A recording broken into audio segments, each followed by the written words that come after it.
Sekarang kalau kita bandingin kelas-kelas yang ada di subfilum vertebrata, kalau kita lihat dari jantung sama dari sistem peredaran darahnya. Yang pertama nih, dari Pisces. Pisces itu jantungnya itu terdiri dari 2 ruang. Nah, 2 ruang ini tuh, satu adalah atrium atau serambi, dan satunya lagi adalah ventricle atau bilik. Terus, untuk amfibi, jantungnya terdiri dari 3 ruang. Di mana 3 ruang ini adalah 2 atrium dan 1 ventricle. Oke. Terus untuk reptil, aves dan mamalia, ini nih sama nih. Jantungnya terdiri atas 4 ruang. Nah, 4 ruang ini adalah 2 atrium dan 2 ventricle. Sementara itu untuk sistem peredaran darahnya, untuk Pisces, dia nih sistem peredaran darahnya adalah sistem peredaran darah tunggal. Sementara itu untuk amfibi, reptilia, aves, dan mamalia, sistem peredaran darahnya adalah sistem peredaran darah ganda. Nah, sekarang apa sih yang dimaksud sama sistem peredaran darah tunggal? Jadi kalau sistem peredaran darah tunggal, dalam satu siklus darah mengalir itu, dia hanya melewati jantung 1 kali. Sementara itu untuk sistem peredaran darah ganda, dalam satu siklus darah mengalir dalam tubuh, dia melewati jantung 2 kali. Nah, untuk yang sistem peredaran ganda ini, darah ngelewatin jantung pertama ketika dia mau masuk ke paru-paru, ketika darahnya akan dibersihkan. Jadi akan terjadi pertukaran antara oksigen dan karbon dioksida di paru-paru. Nah, sekalinya lagi darah lewat ke jantung ketika darah bakal disebar ke seluruh permukaan tubuh. Oke? Nah, selain dilihat dari ruang jantung sama sistem peredaran darahnya, kita juga bisa membandingkan kelima kelas dari subfilum vertebrata ini berdasarkan suhu tubuhnya, terus juga berdasarkan penutup tubuhnya, dan berdasarkan organ respirasinya. Yang pertama nih, berdasarkan suhu tubuhnya. Untuk Pisces, amfibi, dan reptilia ini digolongkan ke dalam kelompok hewan Poikilotherium namanya. Poikilotherium. Kenapa? Karena ketiga kelas ini dia tuh nggak memiliki hipotalamus, di mana hipotalamus ini fungsinya adalah sebagai pengatur suhu tubuh. Jadi si hewan-hewan Poikilotherium ini, yaitu Pisces, amfibi, dan reptilia, suhu tubuhnya itu akan mengikuti suhu tubuh di lingkungannya. Oke. Sementara itu untuk yang aves sama yang mamalia, dia ini digolongkan ke dalam kelompok hewan Homoeotherium, di mana kelompok hewan Homoeotherium itu memiliki hipotalamus yang berfungsi sebagai pengatur suhu di dalam tubuh. Jadi kalau yang Poikilotherium tadi dia suhu tubuhnya mengikuti suhu lingkungan, sementara kalau yang Homoeotherium suhu tubuhnya bukan mengikuti suhu lingkungan, tapi dia mengatur suhu tubuhnya sendiri melalui hipotalamus. Oke. Terus sekarang dari penutup tubuhnya. Untuk Pisces, penutup tubuhnya itu berbentuk sisik. Sementara untuk amfibi, penutup tubuhnya berbentuk kulit. Terus untuk yang reptilia, sama kayak Pisces, penutup tubuhnya berbentuk sisik. Terus buat yang aves, penutup tubuhnya berbentuk bulu. Sementara yang mamalia, penutup tubuhnya berbentuk rambut.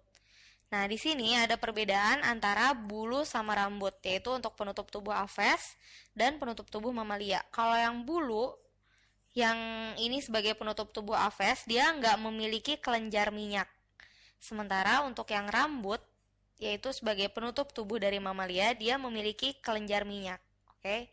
Sekarang kita masuk ke organ respirasi. Untuk Pisces, organ respirasinya adalah insang.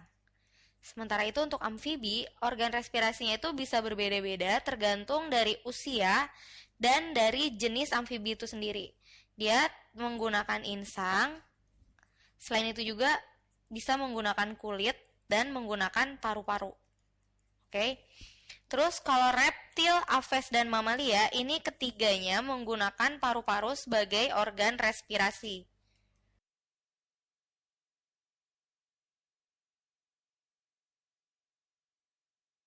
Nah, sekarang kita bakal ngebahas ciri untuk masing-masing kelas dalam subfilum vertebrata. Nah, yang pertama, Kita tahu kan Pisces itu adalah superkelas dari Agnatha, Osteichthyes, dan Chondrichthyes. Nah, sekarang kita bakal ngebandingin antara kelas Osteichthyes sama kelas Chondrichthyes. Yang keduanya ini masuk ke dalam superkelas Pisces, oke? Kita pertama lihat dari sisiknya dulu. Nah, untuk yang Osteichthyes, sisiknya itu bisa berbentuk sikloid. Kalau yang bentuknya sikloid, dia tuh bentuknya bulat kayak gini. Dan dia juga bisa berbentuk stenoid. Nah, yang bentuknya stenoid ini adalah bentuknya lonjong kayak gini nih. Oke. Nah, sementara itu untuk yang kelas Chondrichthyes, dia itu sisiknya bisa berupa plakoid. Plakoid itu bentuknya kayak gini nih. Dan bisa juga berupa ganoid atau berbentuk ganoid. Yang bentuknya ganoid itu hampir mirip kayak jajar genjang kayak gini. Oke. Nah, terus sekarang parameter yang kedua yang kita pakai untuk ngebandingin kelas Osteichthyes dan Chondrichthyes. Oh ya, ingat ya, Osteichthyes itu adalah kelompok ikan bertulang keras, sementara yang Chondrichthyes itu adalah kelompok ikan bertulang rawan. Oke. Terus sekarang balik lagi kita ngebahas mulut dari Osteichthyes dan Chondrichthyes. Untuk yang Osteichthyes, mulutnya itu terletak di bagian anterior atau bagian depannya. Jadi kalau digambarin sketsanya tuh kayak gini nih. Nah, ini mulutnya. Sementara untuk yang Chondrichthyes, dia tuh mulutnya ada di bagian ventral. Bagian ventral itu bagian perut atau bagian bawah. Jadi kalau digambar sketsanya, dia tuh bentuknya kayak gini. Nah. Terus untuk parameter yang ketiga adalah operculum. Operculum ini adalah tutup dari insang. Insang itu adalah alat pernafasannya untuk superkelas Pisces, oke? Nah, untuk yang kelas Osteichthyes, dia memiliki operculum. Sementara itu untuk yang kelas Chondrichthyes, dia tidak memiliki operculum. Terus sekarang parameter yang keempat kita lihat dari sirip ekornya. Untuk yang Osteichthyes atau untuk kelompok ikan yang bertulang keras, sirip ekornya itu bentuknya simetris. Kalau digambarin sketsanya mungkin kayak gini nih ya. Sementara itu untuk yang kelas Chondrichthyes atau ikan bertulang rawan, sirip ekornya itu berbentuk asimetris atau tidak simetris dengan sketsa seperti ini. Nah, jadi antara yang ini sama yang ini bentuknya nggak simetris, nggak sama, ya kan? Terus parameter terakhir yang bakal kita pakai untuk membandingin kelas Osteichthyes dan Chondrichthyes adalah fertilisasinya. Untuk yang kelas Osteichthyes, fertilisasinya itu bersifat eksternal atau di luar tubuh individu. Nah, hewan-hewan yang masuk ke dalam kelas Osteichthyes biasanya disebut dengan kelompok hewan ovipar atau bereproduksi dengan cara bertelur. Nah, sementara itu untuk yang kelas Chondrichthyes, dia itu fertilisasinya bersifat internal. Jadi si embrio itu berkembangnya di dalam tubuh individu. Nah, biasanya kelompok hewan yang masuk ke dalam kelas Chondrichthyes disebut dengan istilah ovovivipar. Oke. Jadi kelima parameter ini boleh kita bahas ya satu persatu untuk membandingkan antara kelas Osteichthyes dan kelas Chondrichthyes pada superkelas Pisces yang termasuk ke dalam subfilum Vertebrata.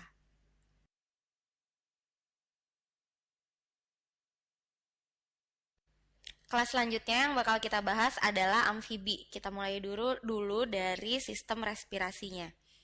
Nah, jadi tadi kayaknya saya udah jelasin deh kalau untuk amfibi ini, dia ini sistem respirasinya tergantung dari umur dan jenis dari si amfibi itu sendiri. Jadi untuk sistem respirasinya, ketika amfibi ini masih berbentuk larva, dia menggunakan insang untuk bernafas.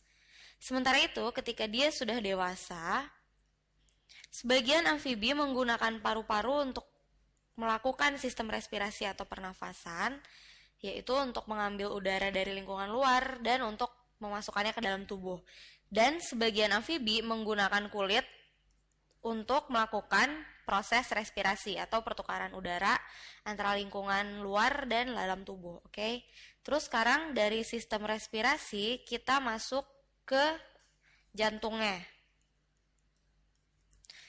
Ini juga kayaknya udah pernah dibahas deh. Kalau jantung amfibi itu terdiri atas 3 ruang, di mana 3 ruang ini adalah 2 atrium atau serambi dan 1 ventrikel.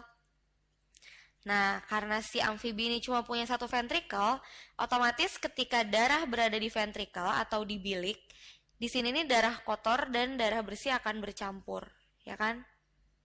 Terus sekarang ciri yang ketiga dari amfibi adalah kita lihat dari sistem ekskresinya atau sistem pengeluarannya.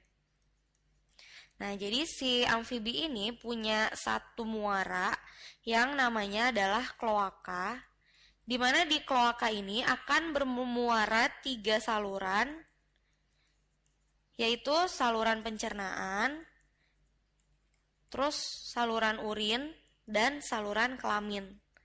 Nah, ketiga saluran ini akan bermuara di yang namanya kloaka dan dikeluarkan atau diekskresikan melalui kloaka ini. Oke?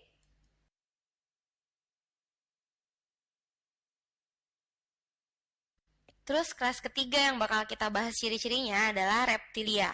Nah, untuk reptilia ini ciri-cirinya yang pertama, dia itu kulitnya memiliki sisik, di mana si sisik pada kulit reptilia ini tersusun atas zat tanduk. Nah, terus untuk sebagian reptilia dia juga biasanya mengalami pergantian kulit, di mana si pergantian kulit ini disebut dengan istilah ekskuvifikasi. Nah, biasanya si peristiwa ekskuvifikasi ini atau pergantian kulit terjadinya pada ular. Terus ciri yang ketiga dari reptilia adalah bahwa si reptilia ini punya pigmen, di mana si pigmennya ini disebut dengan istilah kromatofora, dan si pigmennya ini letaknya adalah pada lapisan dermis. Nah, si kromatofora pada reptilia ini ada beberapa jenisnya. Yang pertama adalah guanofor. Guanofor ini adalah kromatofora pada reptilia yang membentuk warna biru. Terus yang kedua adalah xanthophore. Xanthophore ini kromatofora atau pigmen pada reptilia yang membentuk warna kuning. Terus yang terakhir adalah melanophore, di mana melanophore ini adalah pigmen atau kromatofora yang terdapat pada reptilia yang membentuk warna coklat. Terus sekarang dari kulit kita masuk ke jantung. Nah, jantung dari reptilia ini dia udah punya 4 ruang nih. Dimana 4 ruang itu terdiri atas 2 atrium atau serambi dan 2 ventrikel atau bilik. Cuman pada reptilia ini si ventrikelnya itu belum terbagi secara sempurna. Jadi sekat di antara 2 ventrikelnya itu belum sempurna. Kalau digambarin dia tuh kira-kira bentuknya kayak gini. Misalnya ini jantung yang terbagi atas 4 ruang. Yang ini atrium, yaitu atrium yang kanan sama yang kiri. Terus yang ini ventrikel. Misalnya yang ini ventrikel kanan sama ventrikel kiri atau bilik. Nah, si sekatnya ini nggak sempurna menutup seluruh bagian. Nah, si bagian yang ini disebut dengan istilah foramen Panizae. Oke. Terus untuk sistem pengeluaran atau ekskresinya, dia sama dengan amfibi. Dia ini biasanya, bukan biasanya maksudnya, dia ini menggunakan kloaka sebagai alat untuk mengekskresikan zat dari dalam tubuhnya. Saya review lagi ya bahwa si kloaka ini adalah muara dari 3 saluran, yaitu saluran pencernaan, saluran urin, dan saluran kelamin. Jadi untuk sistem ekskresi atau pengeluaran, reptilia ini sama kayak amfibi, yaitu menggunakan kloaka sebagai alat ekskresi. Kloaka adalah muara dari 3 saluran, oke?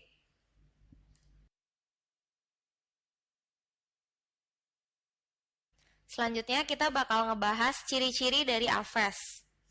Pertama, yang bakal kita bahas adalah sistem respirasinya. Nah, untuk sistem respirasi, Aves ini punya satu organ yang namanya adalah pundi-pundi hawa, di mana si pundi-pundi hawa ini biasa juga disebut dengan istilah saccus pneumaticus, yang berperan dalam menyimpan udara dan membantu aves-aves yang dapat terbang. Maksudnya, jadi si pundi-pundi hawa ini hanya ada pada hewan-hewan dari kelompok aves yang bisa terbang aja. Nah, sebenarnya si pundi-pundi hawa ini punya juga fungsi lain, di mana fungsi lain dari pundi-pundi hawa ini diantaranya adalah yang pertama, untuk memperkeras suara dengan cara dia ini memperbesar ruang siring, di mana siring itu adalah organ yang berperan dalam pengeluaran suara pada aves. Terus fungsinya yang kedua adalah menjaga suhu tubuh aves. Salah satunya adalah dengan cara mencegah hilangnya panas dari dalam tubuh. Jadi si suhu tubuhnya si aves ini tuh tetap terjaga dan tetap stabil. Terus fungsi pundi-pundi hawa yang terakhir adalah untuk menjaga berat jenis, terutama untuk aves-aves. Maksudnya bukan untuk aves-aves ya, untuk hewan-hewan yang termasuk ke dalam kelas aves yang harus berjalan di atas permukaan air. Oke. Nah, terus sekarang yang kedua dari sistem respirasi, kita masuk ke sistem pencernaan. Untuk sistem pencernaannya aves, urutan masuknya makanan tuh kurang lebih kayak gini. Pertama, dia masuk melalui mulut, terus masuk ke dalam kerongkongan atau esofagus, terus sebelum masuk ke lambung untuk dicerna, dia akan masuk dulu ke dalam tembolok, di mana tembolok ini fungsinya adalah sebagai tempat penyimpanan sementara. Nah, jadi si makanan-makanan yang yang dimakan sama si aves ini disimpan dulu dalam tembolok. Dari tembolok dia baru bakal masuk ke yang namanya lambung kelenjar. Nah, lambung kelenjar ini disebut juga dengan istilah proventriculus. Di sini si makanan akan diproses sama enzim-enzim yang ada di dalam lambung kelenjar untuk kemudian dibawa ke dalam lambung pengunyah. Nah, lambung pengunyah pada aves disebut dengan istilah ventriculus. Pada lambung pengunyah ini, si makanan akan dicerna secara mekanik oleh otot yang terdapat pada dinding-dinding lambung. Nah, dari lambung pengunyah baru dia masuk ke usus, di mana usus aves itu terdiri dari usus halus dan usus besar, baru berakhir di kloaka. Sekali lagi di review ya, kloaka itu adalah muara dari 3 saluran, yaitu saluran pencernaan, saluran urin, dan saluran kelamin. Nah, jadi untuk aves sama seperti amfibi dan reptil, sistem ekskresi atau pengeluarannya itu adalah menggunakan kloaka. Oke?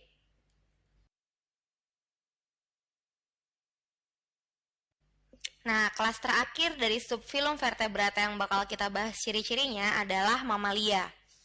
Nah, untuk mamalia, ciri yang paling khas yang pertama adalah dia ini punya kelenjar susu yang disebut dengan istilah glandula mamae.